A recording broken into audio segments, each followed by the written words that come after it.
Daddy నేను నీకు question అడుగుతా, నువ్వు కరెక్ట్ ఆన్సర్ చెప్తే నీకు 500 ఇస్తా, లేకపోతే నువ్వు నాకు 500 ఇవ్వాలి. ఓకేనా? ఓకే సరే. మన ఇంటికి 60 మంది చుట్టాలు వస్తారు.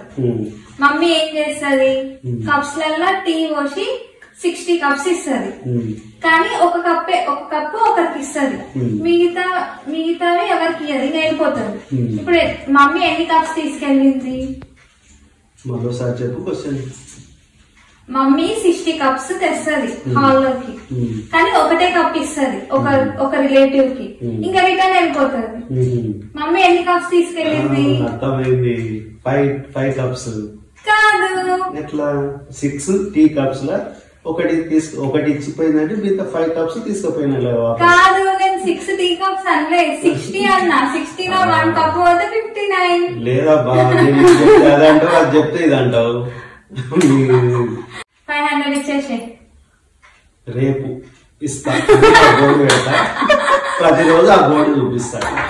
అయ్యో డాడీ